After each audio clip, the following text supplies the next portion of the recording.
Welcome to the High Rise Podcast, presented by Headset, the leading data and analytics company for the cannabis industry. All right, so I'm assuming all of our loyal listeners are just now rolling off our most recent recording with Matt McGinley of Needham, where we covered all the quarterly financials. And I think it is the perfect time for a decompression podcast. Do you know what I mean by decompression? Yeah, a decompression session is a phrase that's commonly used coming out of Burning Man when you've got to reintegrate into society. But that was a McGinley marathon, if I've ever heard it. And it was chock-a-block full with information. If anyone hasn't tuned into the earnings or listened to that pod, I would 100% do it because it's a masterclass on what went down in Q2. Yeah, it really always is every time we have them on the show, and it's so insightful. It's really hard to add any extra context to it. But I thought today what we might be able to do is talk about some of the trends that he highlighted, some of the narrative that was somewhat of a through line. Now, every one of these organizations that he covered, all the MSOs in the conversation from the last podcast are in different markets and have different scenarios and different playbooks, but I think there were some common through lines. So I thought we could touch on that and talk about, how we use data here, both of us, to kind of try and stay ahead of these things. Yeah, I think this is great, especially because the themes around what are happening in cannabis are showing that this market is getting more mature. And really, instead of just trying to get doors open or navigate regulatory frameworks opening up, we're actually focused on business and business efficiency, and also being a relevant consumer product category in the context of the broader macro environment. Yeah, absolutely. So let's dive into our decompression session and start with some of the trends. I think for me, one of the big ones that I heard Matt mention a number of times was around pricing. Talking in particular, the language he used was a deflationary product in an inflationary environment. And this is something, inflation obviously is something we're always talking about, and price compression, something we're always talking about. Now the two are coming together in a meaningful way, and that is certainly reflected in a lot of the earnings, looking at Q2. Now, fast forward to today, I saw on Axios a recent headline that inflation in the U.S. may have reached its peak. Looks like the numbers coming in for July are basically flat.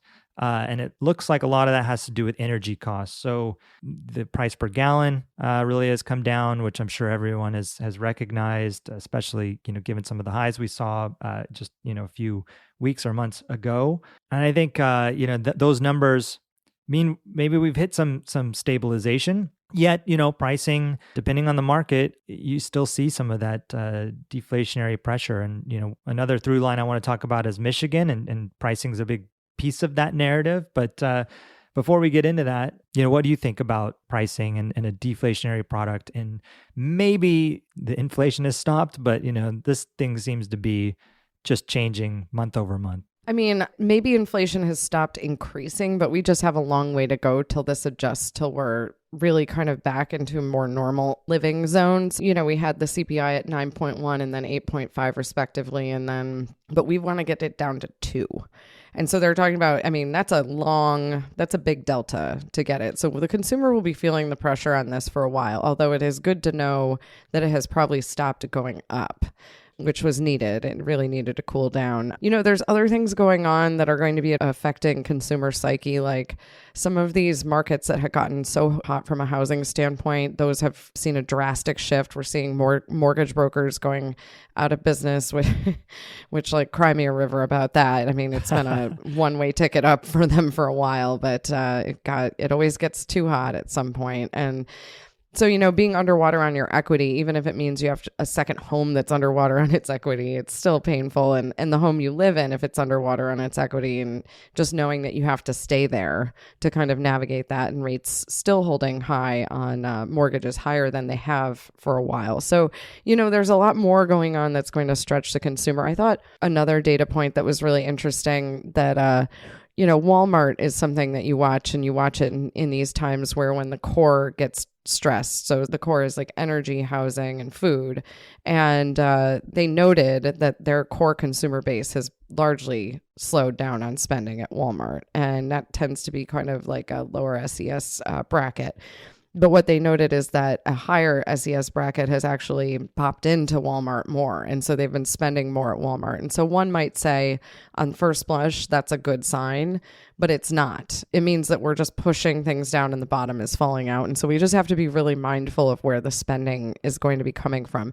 Now, our industry tends to sit slightly above that. So we're kind of, I would say, like if we're Walmart, Target, and then you're moving up to the high-end stores, we're probably in the Target consumer range, but yet those consumers are feeling the pressure and they're pushing down to Walmart. So I just thought that was an interesting thing to be keeping an eye on in terms of broader consumer trends. And as Matt pointed out, and as we've talked about here on the pod, we live in a cash-based transaction at the point of sale in cannabis. Even if you are using debit, it's still essentially cash. And so you don't have that same credit flexibility. And as Sai, as you pointed out, consumers can use credit for other things, hopefully to make space for cannabis in their wallet. But, cannabis being a deflationary thing, like the pricing and the pricing sensitivity, like I live in San Francisco and California has pretty reasonably priced cannabis in the legal market. The big distortion happens when you finally check out and you get that excise tax slapped on there. But,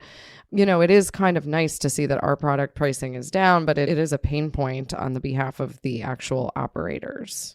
Yeah, absolutely. And so, some metrics I think that we can track to watch this are things like the basket analysis that we do, really understanding, the average ticket price, like what does a receipt look like, and the number of baskets, are they going up, are they going down?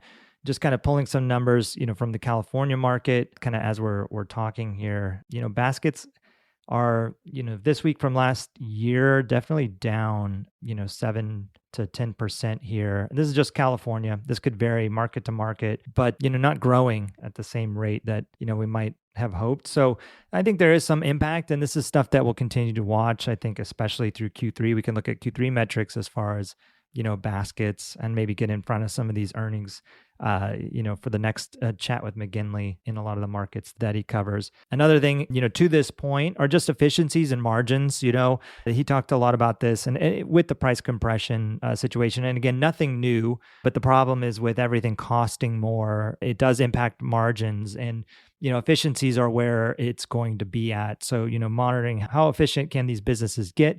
And from, the headset perspective, we see margin at retail. So we see what they're selling it into.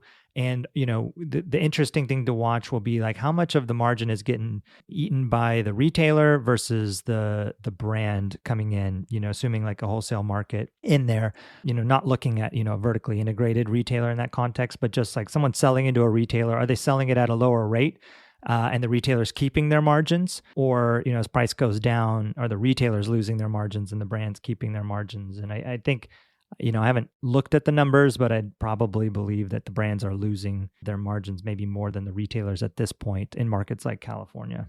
Yeah, you're definitely seeing it. And this is, as we're going along here, some of the things that came out in the Q2 were not terribly surprising to me, because we actually at Poseidon, we spend a lot of time on the headset dashboard, and we're kind of monitoring what's happening across the different markets and across branded product categories. And I just want to point out that I think moments like these, this is where I'm the eternal optimist of like, it all creates opportunities. And I love that this business is getting more and more sophisticated and competitive, because I think it just is going to breed a better experience for the consumer. So I'm pretty interested to see how this is, where we go from here, to watch the operators in terms of how they differentiate themselves from an execution standpoint.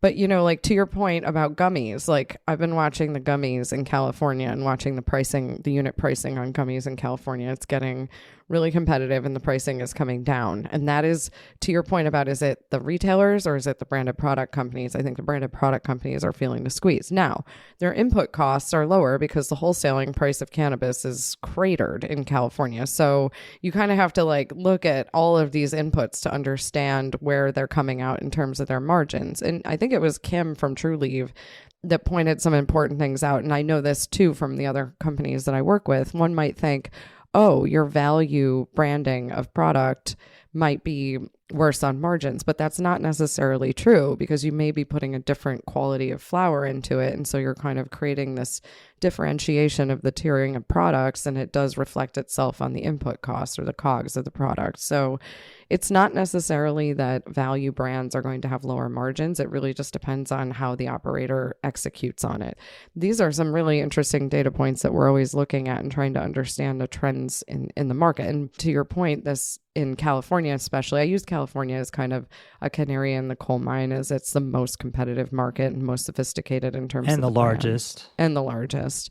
And so, on your dashboard, I can see where the vertical products are coming through. So the retailers, and on Headset, it's called house brand, right? Right. Yeah. And a lot of the retailers are the ones who will offer those value level products. And I've seen those products growing in market share across California. And it makes perfect sense because people are looking for an opportunity to get a better price per unit on that. Yeah, absolutely. California is always so interesting because of that, the scale, the number of brands. It has some, obviously vertical integration, but not nearly to the level that a lot of other markets have. And speaking of like non-vertically integrated markets in a meaningful way, in Michigan, that was another one that kind of came up in some of our discussion with Matt. Michigan is a interesting market because we saw in July, they had a record-breaking month. More stores are opening, but more stores are starting to close, I think, to that competitive perspective that you were just mentioning. So while we're seeing, record-breaking sales there, it's up 23% in July versus the previous year.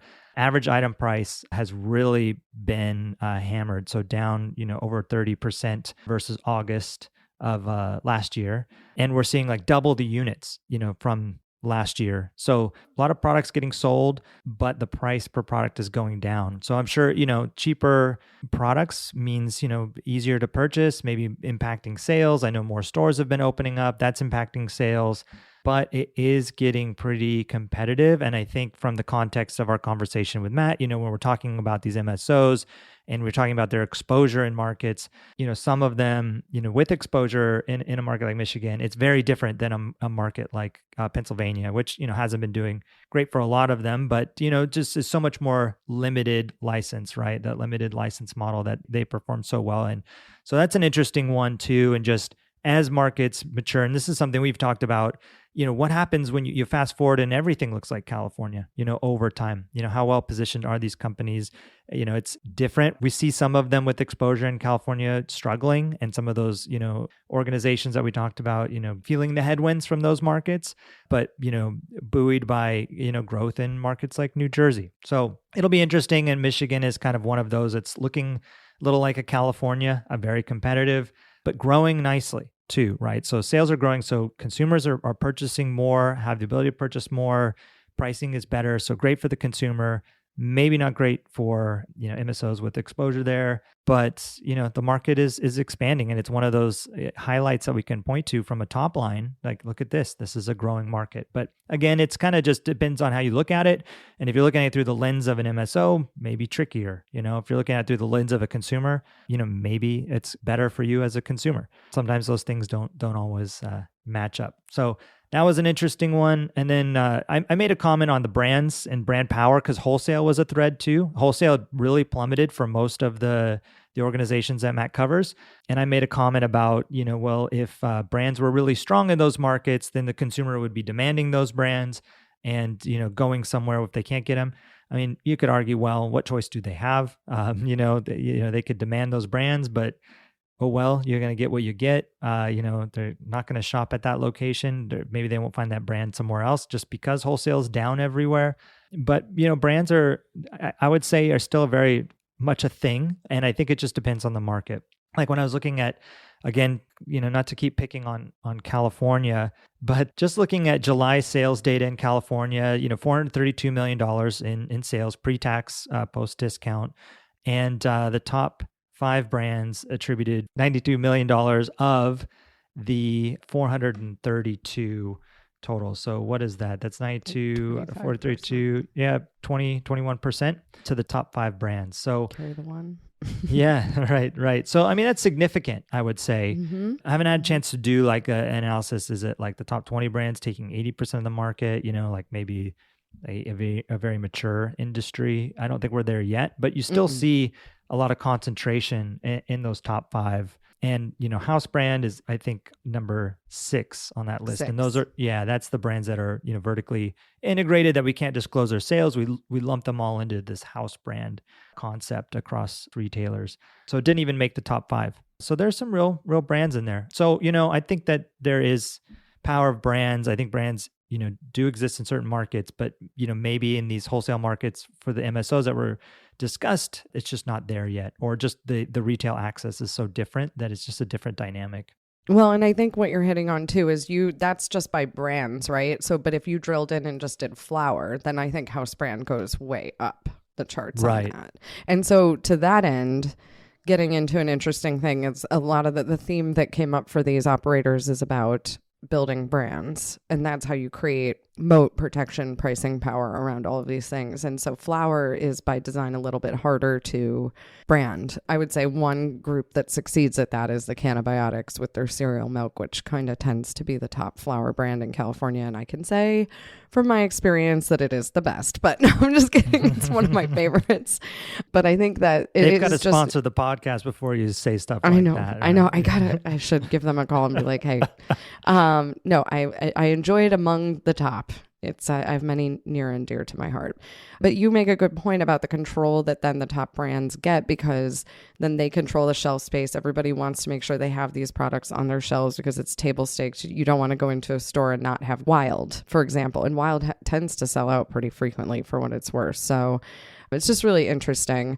So just, one of the things that I thought we could talk about is, instead of folks having to wait for these earnings calls to then learn kind of retrospectively what is happening, there are ways to stay up with it. And one of them, I just have to plug your blog and your reports, because I have access to the dashboard, so I literally look at it almost every single day. I bet you guys can tell, but Morgan and I are constantly in there. So is the rest of the team.